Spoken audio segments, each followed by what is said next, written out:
Welcome back to Business Week here on Arise News. Nigeria's power sector has been bleeding in debt on paid invoices, piling up gas supplies, cutting supply, and a national grid that's collapsed more times than anyone cares to count. But after years on running on empty, literally, the federal government is finally trying something different. A 590 billion naira bond to clear generating company debts, 185 billion naira to settle gas producers, and reforms that brought grid collapses down from over a dozen last year to just one this year.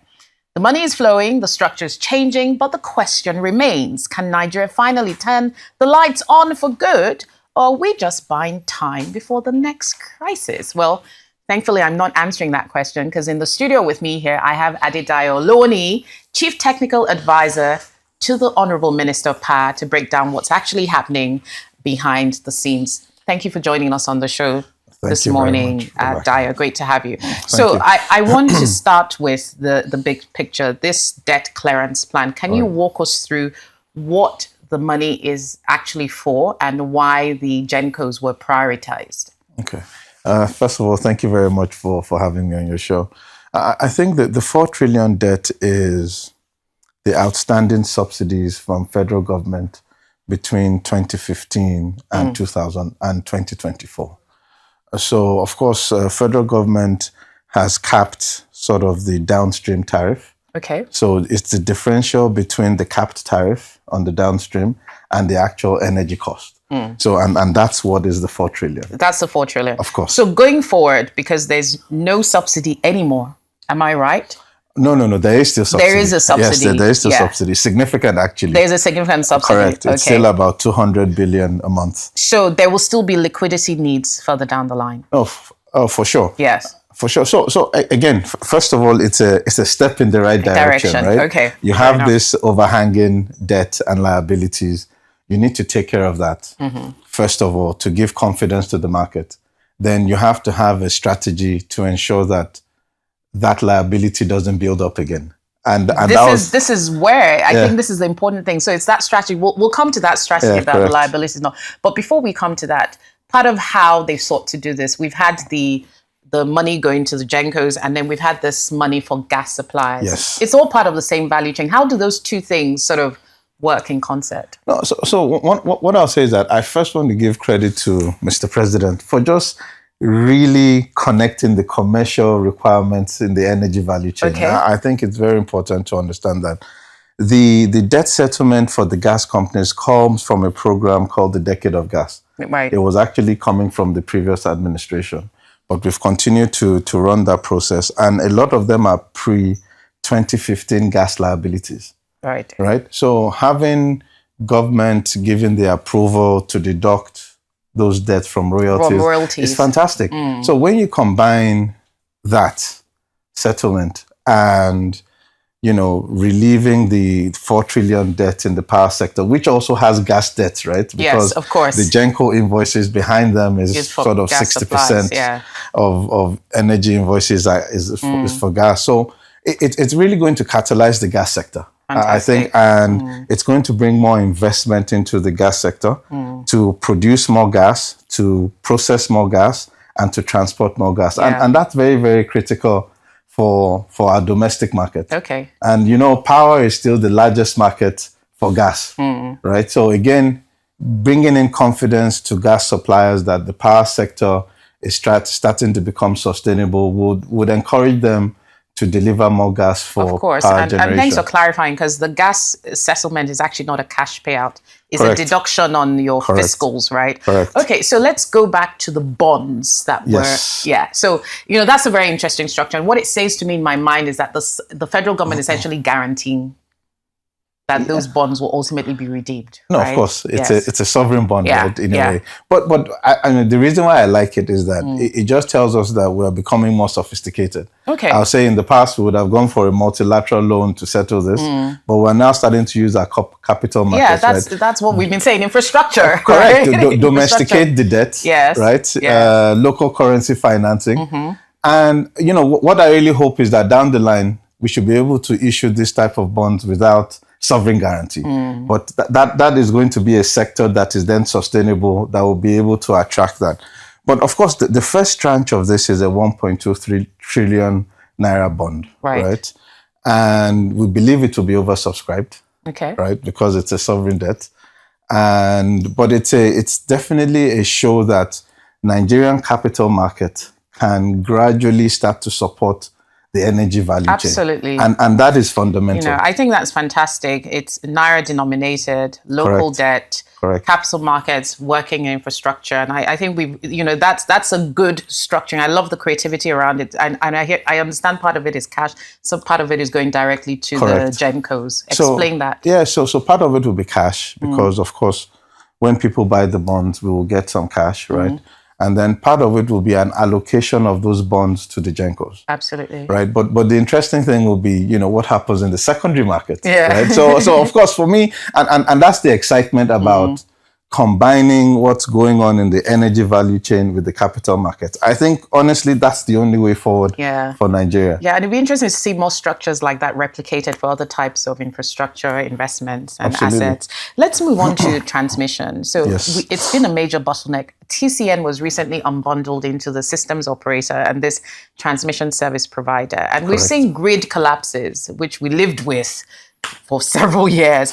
They've kind of come down. Is it directly as a result of some of these reforms? Or what has the government done differently? No, absolutely. And the way the Honorable Minister likes to put it is that, look, Dio, TSP, which is the transmission service provider, is the road. Okay. Right? And the independent system operator is the car. Now, you need to be able to, they were both reporting to the same organization. So it's kind of difficult to find out where the issue is. Is there an issue with the transmission network itself? Or is there an issue with the management of the grid? So what did you find as the issue? So again, I think it's a mixture of both. Transparency, I think, was the critical part. Once you separated TCN into TSP and NISO, we were able to focus on the issues. So there were some specific issues on infrastructure that had to be fixed. There were specific issues around software because the independent system operator is less of a hardware business than more of a software business. So, things like ensuring free governor mode, things like ensuring that SCADA is implemented because... SCADA being, just for the benefit of our viewers. Yes, it's an automated monitoring system to ensure that we can monitor the frequency and the voltage on the grid. It's still not fully implemented yet, but once you've separated NISO from the TSP, they can actually focus on the types of investments they need. Compared to before, where most of the investment would have been infrastructure related rather than really focusing on the software. So you make it sound so simple that really the issue was the unbundling. So based on this unbundling and separation of the functions of TSP and NISO, the rationale and argument we've heard a lot in the market that it's a privatization issue. Does that fall away? Because these two entities are still essentially government owned. No, correct. No, of course, the idea of NISO is eventually for it to be like NIBIS. Where you have private sector investment as well. And they can raise capital. And that will come, right? But of course, it's very difficult to go day one for a sector that is not bankable, right? It's different if it was totally bankable. We still have a lot of financial challenges within the transmission network, right? Even in terms of wheeling charges, tariffs for transmission. So there's still lots of things that need to be fixed. So I think it's a step-by-step process.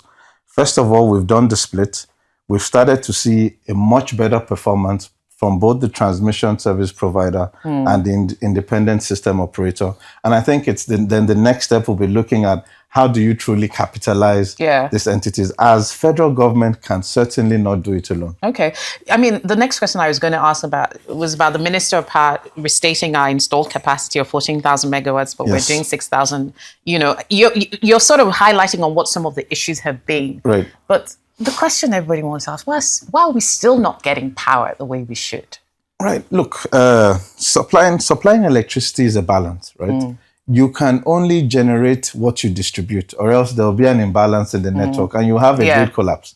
So again, some of the issues stem from the fact that when you don't have a commercial tariff, you do not incentivize the downstream to deliver more energy. And I'll give you a good example. When we introduced Band A, after about 6 months, we saw an increase of about over 600 megawatt hours of energy being taken by distribution companies. So the average went from about 4.3 gigawatts to about 5.1 gigawatts. That's to tell you that the downstream started to take more energy because they were comfortable that they would supply to areas where they could recover their costs. So a lot of that stems from that. And if you do not have a distribution segment that is willing to take more energy, then it does not matter your generation capacity. Okay.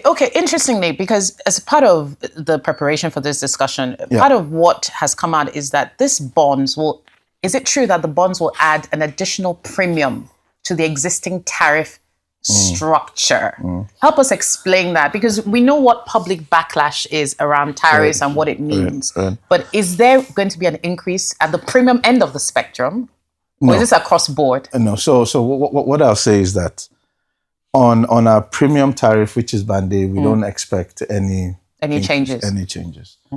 What we have to look at is how do we restructure the rest of the tariffs in the market?